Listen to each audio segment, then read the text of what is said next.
اس آیت کے اندر تسخیر ہے، اس آیت میں رزق ہے، تسخیر ہے، اس آیت میں رزق ہے، اس آیت میں درازی عمر ہے، اس آیت میں نہ ختم ہونے والا ایسا نظام ہے کہ اس آیت پہ یقین کرنے والا، میرا لفظ ذرا یقین بھی یقین سے سنیے گا، یقین بھی یقین سے سنیں، اس آیت پہ یقین کرنے والا، اس آیت کو پڑھنے والا، اس آیت کو اپنی زندگی کے معمولات میں شامل کرنے والا کبھی منگتا نہیں ہو سکتا انشاءاللہ۔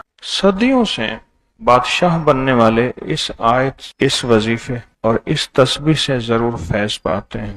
صدیوں سے جو بادشاہ بنتے ہیں، جو شہنشاہ بنتے ہیں، وہ اس وظیفے سے ضرور فیض پاتے ہیں کہ بندہ فقیر سے شہنشاہ بن جائے، بس یہی ہے۔ اور آپ کی زندگی میں، یعنی حضرت امام جعفر صادق کی زندگی میں اس کے بہت فوائد، اس کے بہت فضائل، اس کی بہت برکات اور اس کے بہت کمالات۔ پوچھا کہ اس کا فائدہ کیا ہے، اور میں بس فقیر سے شہنشاہ بنا دیتا، یہ اس کا فائدہ۔ اس آیت کے اندر تسخیر ہے، اس آیت میں رزق ہے، تسخیر ہے، اس آیت میں رزق ہے، اس آیت میں درازی عمر ہے، اس آیت میں نہ ختم ہونے والا ایسا نظام ہے کہ اس آیت پہ یقین کرنے والا، میرا لفظ ذرا یقین بھی یقین سے سنیے گا، یقین بھی یقین سے سنیں، اس آیت پہ یقین کرنے والا، اس آیت کو پڑھنے والا، اس آیت کو اپنی زندگی کے معمولات میں شامل کرنے والا کبھی منگتا نہیں ہو سکتا انشاءاللہ۔ اس سے اگلی بات یہ ہے کہ اس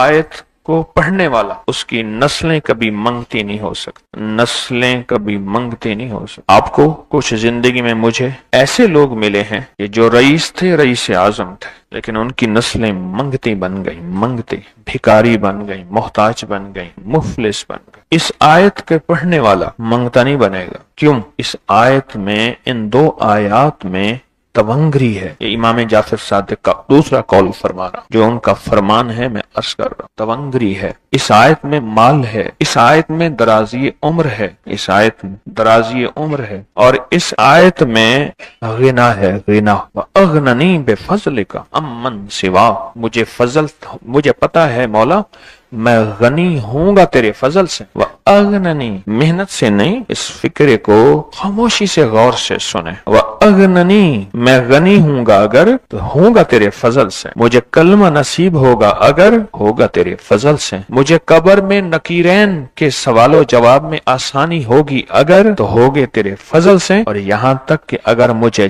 جنت ملے گی تو تیرے فضل سے ملے گی، جنت بھی اگر ملے گی تو تیرے فضل سے ملے گی، جنت بھی ملے گی تو تیرے فضل سے ملے گی۔ اس آیت میں، یعنی ان دو آیات میں غنا ہے، غنا، غنا ہے اس آیت میں، اور اس میں ضرورتوں کا پورا ہونا ہے، حاجات کا پورا ہونا ہے، اور اس آیت میں کفایت ہے، کفایت، ایک بندے کا کھانا 100 میں پورا ہو جانا یہ کفایت ہے۔ 1 روپے سے میری ضرورتیں پوری ہو جائیں، چاہے تو لاکھ کو میرا روپیہ روپیہ کر دے تو میرا اللہ چاہے روپے کو لاکھ کر دے، اللہ میرا چاہے کاک کو لاکھ کر دے، اللہ میرا چاہے لاکھ کو کک کر، کک تنکا۔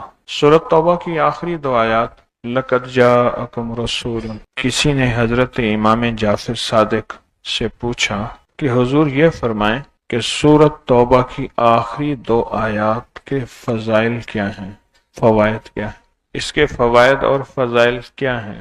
فرمایا بس یہی ہیں کہ بندہ فقیر سے شہنشاہ بن جاتا ہے، بس یہی۔ کتنے بڑوں نے، مخدوم نوح صاحب حالہ سندھ، بہت بڑی ہستی ہیں، مزار ہے، دربار ہے، مخدوم محمد نوح حالہ سندھ میں، ان کی عمر بہت لمبی تھی۔ کسی نے ان سے درازی عمر کا راز پوچھا، فرمانے لگے میری درازی عمر کا راز سورۃ توبہ کی آخری 2 آیات۔ مخدوم نوح صاحب، جو بندہ یہ درود پاک پڑھے گا، اللہ پاک جل شانہ اس کا خاتمہ ایمان پہ ایسے کرے گا، 70 فرشتے آئیں گے، شیطان بلیات اس سے ہٹائیں گے، کلمہ نصیب کریں گے، روح پروں میں لے کے جائیں گے، اور سبز لباس، سبز کپڑوں میں اعلیٰ علیین میں جا کے اس کی روح کو رکھیں گے، اور قیامت کے دن وہ بندہ ایسے کھڑا ہوگا جیسے نبی کھڑے ہوتے ہیں، اور ایسے چلے گا جیسے انبیاء۔ لوگ پوچھیں گے کون ہے؟ کہا نہ نبی ہے نہ رسول ہے، کملی والے کا ایک امتی ہے جس نے یہ درود پڑھا تھا۔ اگلی بات عجیب سنیں، یہ درود پاک جو میں ابھی بیان کر رہا ہوں پڑھتا ہے، اور میں اللہ جل شانہ اس کے منہ میں وہ نور بھرتے ہیں کہ کیا بنی اسرائیل سے لے کر قیامت تک کے ہر امتی کو بھی نور تقسیم کرے، اس کا نور ختم نہیں ہو۔ اللہ منہ میں نور بھر دیتے ہیں، اللہ دل میں نور بھر دیتے ہیں۔ اور ایک فائدہ اور بتاتا ہوں، اور فائدے ہیں، اور میں یہ درود پاک پڑھتا ہے، اللہ پاک اس کی نسلوں میں اور اس میں وسعت تونگری کے وہ دروازے کھولتے ہیں جو کبھی بند نہیں ہوتے، کبھی بند نہیں ہوتے۔ یہ میرے بائیں ہاتھ پہ، میرے لیفٹ سائڈ پہ چوک ہے، اور یہاں 2 پلازے ہیں۔ ان پلازوں کا مالک ایک وقت ایسا تھا، یہاں گلبرگ لاہور میں ایک جگہ ہے، وہاں ایک بندے کے پاس جاتا تھا، اس کو 100-200 چپ کر کے مٹھی میں دے دیتا تھا، وہ مالک تھا۔ ایک وقت آیا قسمہ پرسی میں، اور اسی میں موت آ گئی، اسی میں موت آ گئی، اسی میں موت آ گئی۔ جو یہ درود پڑھے گا اللہ اس کی نسلوں میں اور اسے کیا نہیں، اللہ تونگری کے دروازے بند نہیں کرے گا۔ آج تو پتا ہے میں مالدار ہوں، کل خبر نہیں کہ میرے نسلوں سے چھن جائیں اور میری نسلیں فقر فاقے اور غربت میں چلی جائیں۔ آج یہ درود آپ کو عطا بھی کر رہا ہوں، یہ پہلی دفعہ عطا کر رہا ہوں، پہلی دفعہ۔ اس کو ہدیہ بھی دے رہا ہوں کہ میرے حضرت سے، ڈاکیے کی حیثیت سے، کسی بزرگ کی حیثیت سے نہیں، میں ڈاکیہ ہوں، نہ ولایت کا دعویٰ ہے۔ ہاں ایک چیز ہے، کیا کہ آخری وقت میں اگر کلمہ نصیب ہو گیا تو پھر میں بہترین ہوں۔ تو یہ درود پاک عجب ہے، پہلی دفعہ ہدیہ کر رہا ہوں، بڑوں نے دیا ہے ڈاکیے کی حیثیت سے، ڈاکیے کی حیثیت سے۔ اور اس درود کو زندگی میں ایک دفعہ پڑھ لیں، روز ایک دفعہ پڑھ لیں، اللہ کبھی تونگری کے دروازے بند نہیں کرے گا، انشاءاللہ انشاءاللہ انشاءاللہ۔ یہ درود اتنا طاقتور ہے، تونگری، مال، دولت، رزق، عزت، صحت، وقار، شان و شوکت، اللہ تونگری کے دروازے یعنی اس چھوٹے سے وعدے کی گہرائیوں میں جائیں۔ آپ نہیں جا رہے، توجہ نہیں کر رہے، اللہ کبھی تونگری کے دروازے بند نہیں کرے گا۔ وہ تونگری سے مراد روز رزق ہے، وہ صحت ہے، وہ عزت ہے، وہ وقار ہے، وہ معاشرے میں شان و شوکت ہے، وہ زندگی کا کوئی نظام ہے۔ اللہ کبھی تونگری کے دروازے بند نہیں کرے گا۔ یہ ایک درود ہے، اور فضائل درود شریف میں شیخ الحدیث نے اس کو لکھا ہے، یہ ایک درود ہے، اس کے عجیب کمالات ہیں۔ اکثر میں نے آپ کو دیکھا نا، درس میں شروع کرنے سے پہلے میں یہ پڑھتا ہوں، اور میری زندگی میں ایک واقعہ ایسا ہے کہ میں نے اس درود کے فوائد بیان کیے ہیں۔ زندگی میں صرف غالباً ایک بار اس درود پاک کے فضائل، برکات اور کمال بیان کیے ہیں، شاید ایک دفعہ۔ عجب درود ہے، اللہم لک الحمد کما انت اہلہ، اے مولا میں تیری حمد کرتا ہوں جتنا تو اس کا اہل ہے۔ اللہ کی اہلیت کتنی ہوگی، اللہ کی عظمت کتنی ہوگی، اللہ کا وقار، اللہ کی شان و شوکت، اللہ کا غلبہ کتنا ہوگا، کوئی گمان کر سکتے ہیں؟ فصلی علی محمد کما انت اہلہ، اور سلام بھیجتا ہوں، درود و سلام بھیجتا ہوں محمد پہ، جتنا وہ اہل ہیں، جتنا ان کی عظمت ہے، جتنا ان کا وقار ہے، جتنا ان کی شان شوکت ہے۔ وَفَلْ بِنَا مَا أَنْتَ أَهْلُهُ، پھر تکرار کر رہے ہیں، إِنَّكَ أَنْتَ أَهْلُ التَّقْوَى وَأَهْلُ الْمَغْفِرَةِ، آپ سے بڑا تقوی والا کون ہے، آپ سے بڑا مغفرت والا کون ہے؟ یہ درود پاک جب بندہ پڑھتا ہے، میں نے اس کے فضائل بتائے تھے، اس کے کمالات بتائے تھے، آج میں اس کے صرف 2-3 فضیلتیں بتاتا ہوں، پھر ہم اس کو مل بیٹھ کے پڑھتے ہیں۔ اور میں جب یہ بندہ درود پاک پڑھتا ہے، جب اس کی موت کا آخری وقت ہوگا،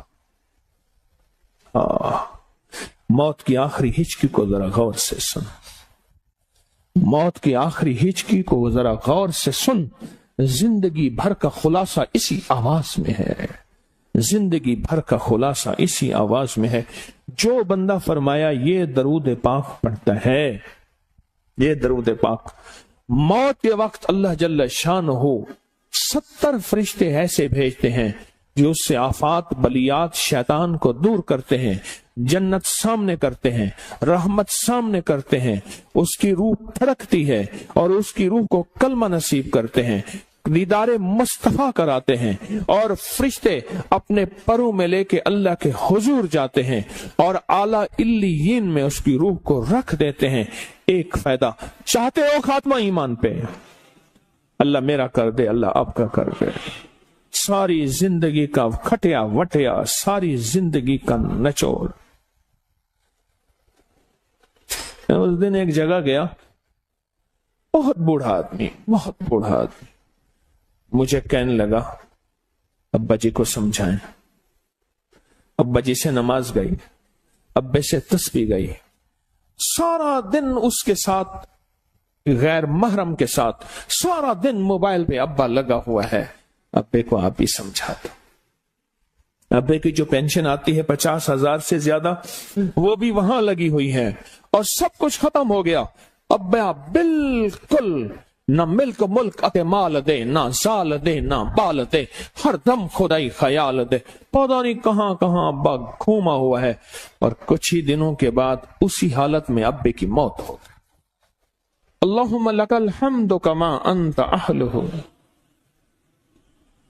فصلی علی محمد کما انت اہلہ وافعل بنا ما انت اہلہ فإنک انت اہل التقوی واہل المغفرہ۔ وعدے انشاءاللہ پورے ہیں، کیوں؟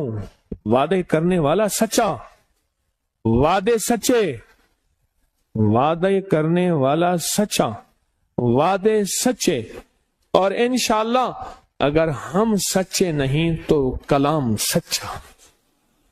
ایک وقت آئے گا یہ سچا کلام پھر سچا بنا دیتا ہے۔ کہا سن لینا، پہلے ریا آتی ہے پھر اخلاص آتا ہے، پہلے عادت آتی ہے پھر عبادت آتی ہے، عادتوں بنا لے۔ سورۃ فاتحہ 40 بار پڑھے یا ایک بار پڑھے، اول آخر 3 دفعہ درود پاک کے ساتھ۔ سرکار کا فرمان ہے، فرمایا جو سارے قرآن میں ہے وہ سورۃ فاتحہ، سارے قرآن کی زیر زبر سورت، قرآن کی 114، قرآن کے رکوع، قرآن کی منزلیں، قرآن کی آیات، جو سارے قرآن میں ہے وہ کس میں ہے؟ اور جاؤ جو ساری سورۃ فاتحہ میں ہے وہ ایاک نعبد و ایاک نستعین۔ اور ایاک نعبد و ایاک نستعین کا معنی کیا ہے؟ مولا بندہ تیرا، غلام تیرا، بندہ تیرا، غلام تیرا، مجبور تیرا، ماتحت تیرا، پھر در کسی اور کا، پھر اپنے در سے نہ ہٹا۔ مولا مجھے در در کا غلام نہ بنا، تیرے در کا جو بھی فقیر ہے وہی 2 جہاں کا امیر ہے، اسے بادشاہوں سے کیا غرض جو گدا ہے شاہ جہان ہے۔ مولا پھر اپنے در کا غلام بنا۔ ایاک نعبد، آپ نے ایک بار سورۃ فاتحہ پڑھیں، صبح جب بھی اٹھے سورۃ فاتحہ پڑھ لیں۔ سورۃ فاتحہ کو ایاک نعبد و ایاک نستعین سے آگے نہیں پڑھنا، یہ غور طلب بات ہے، بس یہاں تک پڑھنا ہے۔ اس کے بعد سارا دن وضو بے وضو، لمحہ با لمحہ، ساتھ با ساتھ، ہر حالت میں ایاک نعبد و ایاک نستعین کو دہرانا ہے، پڑھنا ہے۔ اپنے مقصد، اپنی مشکل، اپنی پریشانی، اپنی ناکامی، حالات کی سختیاں، تلخیاں، کوئی بھی زندگی کا مسئلہ ہے، آپ نے ایاک نعبد و ایاک نستعین کو پڑھنا بھی ہے، دہرانا بھی ہے اور کرنا بھی ہے۔ آئیں ہم بیٹھ کے، اگر آپ جذبے کے ساتھ باواز بلند، جذبے کے ساتھ باواز بلند، جذبے کے ساتھ باواز بلند میرے ساتھ پڑھیں گے، ایاک نعبد و ایاک نستعین۔ سخی کے دروازوں میں ایک دفعہ کھٹکھٹائیں، نہ کھولے، پھر کھٹکھٹائیں، نہ کھولے، پھر آخر کار سخی کہے گا دیکھو تو صحیح کون مجبور بے بس ہے جو بار بار میرا دروازہ کھٹکھٹا رہا ہے۔ یہ سخی کے دروازے کو دستک دینا ہے، سخی کے دروازے کو آوازیں دینا ہے، سخی کے دروازے کو، اور سخی کو فریادیں کرنا ہے۔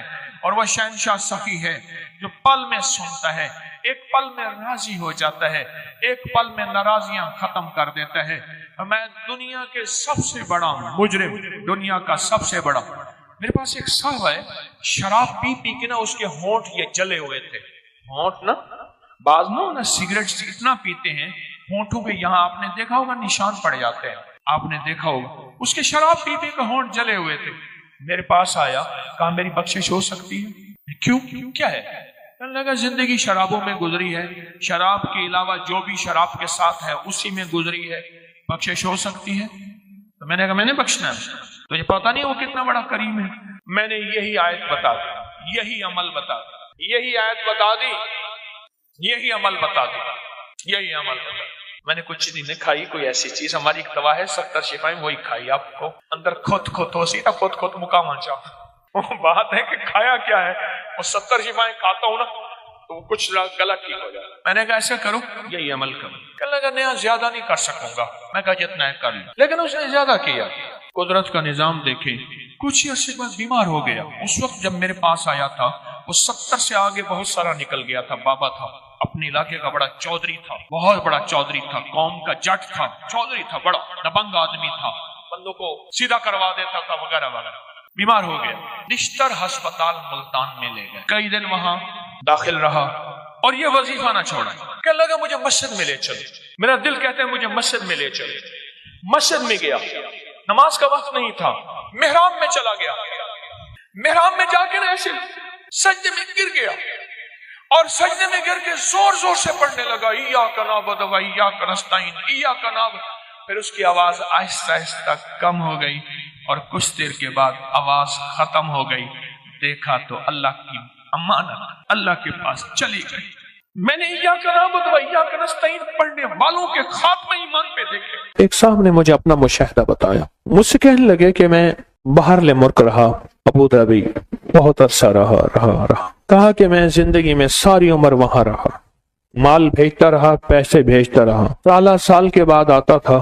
آخر کار میں نے کہا اب وہاں جا کے وقت گزاروں اپنے مقام پہ. میں پھر اپنے وطن میں آ گیا. کچھ ہی عرصے کے بعد مجھے پتا چلا کہ میرے پاس تو کچھ بھی نہیں ہے. جو کچھ تھا وہ سب لوگ کھا گئے، اور اگر جائیداد بنائی تو انہوں نے اپنے نام بنائی. میرے پاس کچھ بھی نہیں. مجھے جب یہ غم لگا تو شوگر ہو گئی اچانک، اور پھر بلڈ پریشر ہو گیا، نیند چلی گئی، ذہنی سکون ختم ہو گیا، ذہنی طور پہ پریشانی، حالات ختم، اور ناکامیاں اور مسائل میرے پاس آ گئے. اور کہا اسی الجھن میں بیماریوں میں مبتلا ہو گئے، دکھوں میں. پھر گھریلو جھگڑے شروع ہو گئے، گھریلو الجھنیں شروع ہو گئیں، گھریلو حالات میں تلخیاں سختیاں شروع ہو گئیں. میں اسی گردش میں، اسی پریشانی میں. کہا کہ اسی طرح میرے کوئی 2.5-3 سال گزر گئے. ایک دفعہ میں نائی کے پاس بیٹھا تھا اپنی حجامت کرانے کے لیے، بال کٹوانے کے لیے. میں بیٹھا ہوا پریشان بیٹھا تھا تو ایک صاحب میرے پاس آئے، پرانے جاننے والے. اس وقت جب میں ملک میں تھا، جوان تھا، وہ بھی جوان تھا. مجھے دیکھا تو ملا، بڑا خوش ہوا. کہاں آئے، اتنا عرصہ کے بعد ملاقات ہوئی اور اتنے عرصے کے بعد آپ کو دیکھا. کیا حال ہو گیا ہے، اتنی جلدی بوڑھے ہو گئے ہو. دیکھ میں تیرا ہم عمر ہوں، میں تو جوان ہوں، اتنے بوڑھے تو نہیں ہیں. اس طرح کے حالات. تو کہا میں نے اسے سارے حالات سنائے کہ میرے حالات یہ ہو گئے اور میری پریشانی. سنتے سنتے کہنے لگا ادھر آ. میرا بازو پکڑ لیا، میرے قریب آ کے بیٹھ. قریب بیٹھ گیا. کہا تجھے ایک وظیفہ دیتا ہوں، اگر مسائل کا حل چاہتا ہے، مشکلات کا حل چاہتا ہے، اور چاہتا ہے وہ چیز جو تو نے ساری عمر چاہی تھی تجھے مل جائے. اب ذرا اس لفظ پہ غور کیجئے گا، بڑا بھاری اور وزنی لفظ ہے. وہ چیز جو تو نے چاہی تھی ساری عمر اور تجھے مل جائے تو ایک کام کر، صرف فجر کی نماز کے بعد صرف 121 بار یا لطیف و یا ودود تو پڑھ بس. اور کہا خوب گڑ گڑا کے بھکاری بن کے پڑھ فجر کی نماز کے بعد. اور کہا کہ عصر کی نماز کے بعد صرف 21 بار پڑھ. فجر کے بعد 121 بار اور عصر کے بعد صرف 21 بار پڑھ. اور کہا اس کو چھوڑنا نہیں، مہینوں نہیں چھوڑنا، سالوں نہیں چھوڑ. کہا اس نے حجامت بنوا لی تھی اور وہ چلا گیا. میں بال کٹوا رہا تھا تو میری زبان پہ خود بخود یا لطیف و یا ودود جاری ہو گئی، خود بخود جاری ہو گئی. اور کہا کہ پھر میں نے اس کو پڑھنا شروع کر دیا. کہا مجھے نیند تو میری ختم ہو چکی تھی، نیند تو ویسے ہی نہیں آتی تھی. میں نے پڑھنا شروع کر دی. کہا چند ہی ماہ پڑھے تھے، سب سے زیادہ جس بندے نے اپنے نام جائیداد کروائی تھی وہ میرا سگا بھائی تھا. بھائی کے نام پیسہ بھیجتا گیا اور وہ جائیداد لیتا گیا. جب میں آتا تھا وہ کہتا تھا یہ تیرا ہے، یہ تیرا ہے، یہ تیرا ہے، اور میں خوش ہوتا تھا. کہا میرے پاس آیا، فجر کے وقت میں تسبیح کر رہا تھا. کہا کہ اپنا جو ہے نا وہ پگڑی ہوتی ہے، دیہاتی باندھتے ہیں، وہ صافہ پگڑی اٹھا کے میرے پاؤں پہ رکھ دیا. اللہ کے واسطے معاف کر دے، جو مجھے پتا ہے تو لوگوں کے پاس آتا جاتا ہے، تو نے کہیں سے میرے اوپر تعویذ کرائے ہیں، میرے وہ تعویذ نکال دے. تو جو کہے گا میں کر دوں، تو جیسے کہے گا میں کر دوں. میرے وہ تعویذ نکال. میرے تن بدن میں آگ ہے، میری زندگی میں پریشانی ہے، میرے گھر میں بیماری ہیں، میرے گھر میں دکھ ہیں اور تکلیفیں ہیں، مشکلات اور مسائل ہیں، میری زندگی سختیوں، پتہ نہیں کیا کیا مصیبتیں اس بیچارے نے بتایا. کہا میں حیران ہوا، میں خاموش ہو گیا. اور کہا کہ خود بخود گیا اور میری آدھی سے زیادہ جائیداد اسی کے پاس تھی اور میرے نام کرا دی ہر چیز. کہا کہ بس میں نے اب تک اس کا کرایہ کھایا ہے، اس کی آمدنی کھائی ہے، بہت کھائی ہے، بہت کھائی ہے. پچھلی معاف کر، تیرے نام کرانے میں جو پیسہ لگے گا وہ بھی میں دوں گا، بس تو قبول کر اپنی نعمت، اپنی چیز. میرے لیے وہ تعویذ نکال. اور کہا کہ میں نے وہ مجھے دے دی اس نے. میں تسبیح پڑھتا رہا اور تسبیح پڑھتا پڑھتا ایک دفعہ پھر آ گیا کہ میرے ساتھ بیٹھا اور کہنے لگا مجھے سکون مل گیا ہے، تیری مہربانی ہے، تو نے تعویذ نکال دیے ہیں، اب میری زندگی میں راحت ہے اور میری زندگی میں چین. اور کہا مجھے اس تسبیح کا ایسا یقین ہوا کہ بس پھر میں نے کہا اب تو میں نے چھوڑنی نہیں. کہا پھر سے میں صرف چند سالوں میں تونگر ہو گیا اور چند سالوں میں خوشحال ہو گیا اور چند سالوں کے اندر میری زندگی لاجواب ہو گئی. سورۃ والضحیٰ کے اندر 9 کاف ہیں، 9 کاف ہیں، غور سے سمجھیے گا. اور ہر کاف کے اندر، ہر کاف میں آپ نے جو ہے وہ 9 بار پڑھنا ہے یا کریم. یہ دن میں ہر نماز کے بعد پڑھ لیں اور صبح شام پڑھ لیں. اور سورۃ والضحیٰ کی ایک آیت ہے وَلَسَوْفَ يُؤْتِيكَ رَبُّكَ فَتَرْضَىٰ، بس یہ وظیفہ کر لیں. یقین جانیے آپ کی زندگی کے گھر کے سارے مسائل اور ساری مشکلات اور ساری پریشانی